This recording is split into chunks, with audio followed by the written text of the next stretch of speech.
رشتہ داروں کے ساتھ حسن سلوک کرنے کے کچھ مراتب ہیں۔ ایک ہے صلہ رحمی، ایک ہے مکافہ، ایک ہے قطع رحمی۔ صلہ رحمی کیا ہے؟ میل ملاپ رکھنا چاہے رشتہ دار نہ رکھیں، یہ صلہ رحمی ہے۔ رشتہ داروں کے حقوق ادا کرتے رہنا چاہے وہ نہ پوچھیں۔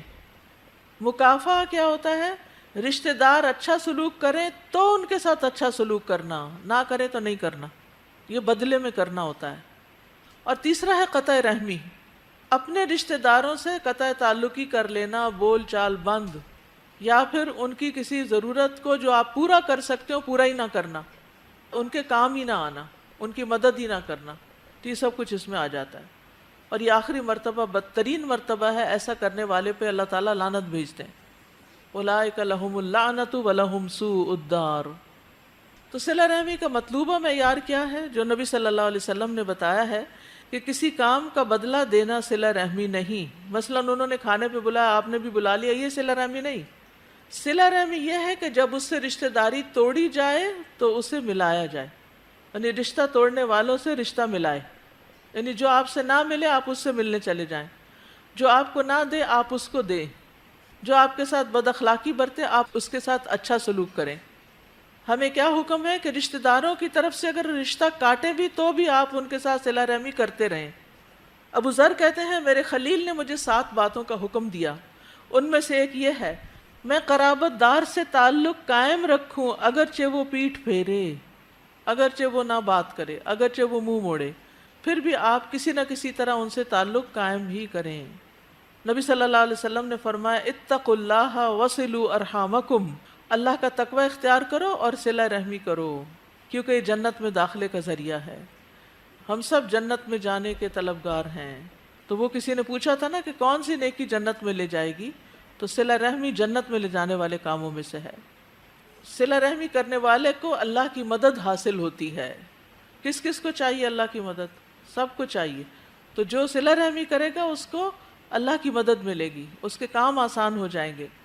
ایک آدمی رسول اللہ صلی اللہ علیہ وسلم کی خدمت میں حاضر ہوا، عرض کیا اللہ کے رسول میرے چند ایک رشتہ دار ہیں، میں ان سے صلہ رحمی کرتا ہوں لیکن وہ اس رشتے کو توڑنے کی کوشش کرتے ہیں، میں ان کے ساتھ حسن سلوک سے پیش آتا ہوں لیکن وہ اس کا بدتمیزی کے ساتھ بدلہ دیتے ہیں، میں ان کی زیادتی کو ٹھنڈے دل سے برداشت کرتا ہوں لیکن وہ میرے ساتھ بدسلوکی کا مظاہرہ کرتے ہیں۔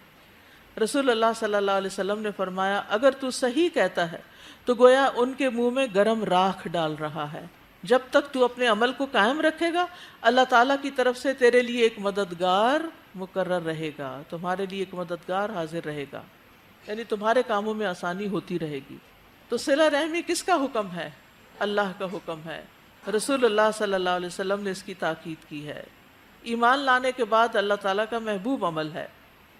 خثعم قبیلہ کے ایک آدمی سے روایت ہے، وہ کہتے ہیں کہ میں نبی صلی اللہ علیہ وسلم کے پاس آیا، آپ اپنے صحابہ کے پاس بیٹھے تھے، میں نے کہا آپ ہیں وہ جو یقین رکھتے ہیں کہ آپ اللہ کے رسول ہیں؟ آپ نے فرمایا ہاں۔ میں نے کہا اللہ کے رسول کون سے اعمال اللہ کو زیادہ محبوب ہیں؟ آپ نے فرمایا اللہ پر ایمان۔ کہتے ہیں میں نے کہا اللہ کے رسول پھر کون سا عمل زیادہ پیارا ہے؟ آپ نے فرمایا صلہ رحمی۔ میں نے کہا اللہ کے رسول پھر کون سا عمل؟ فرمایا نیکی کا حکم دینا اور برائی سے روکنا۔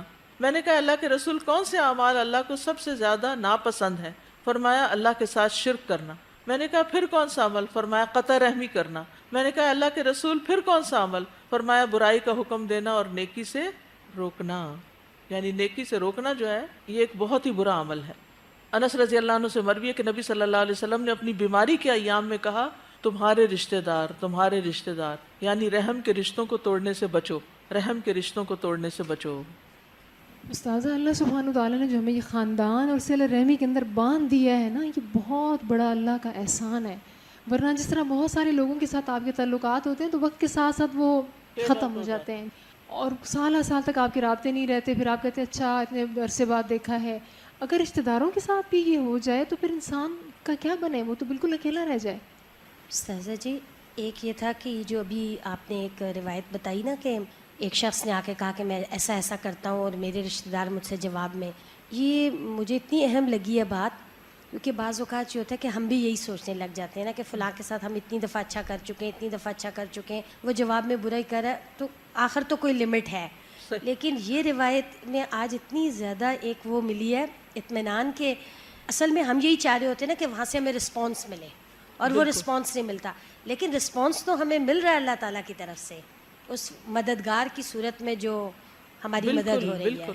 یعنی ہم چاہتے کیا ہیں؟ مدد ہی چاہتے ہیں نا، اور بعض اوقات ہم کسی خاص رشتہ دار سے مدد چاہ رہے ہوتے ہیں، ایسے ہی ہوتا ہے نا، جب وہ مدد نہیں کرتا تو ہم ڈس ہارٹ ہونے لگتے ہیں، ہم کہتے ہیں ٹھیک ہے ہم بھی اس کو چھوڑ دیتے ہیں، لیکن اللہ کی طرف سے مددگار ہے، آپ کا کام کہیں اور سے ہوگا تو اس میں پریشانی کی بات نہیں۔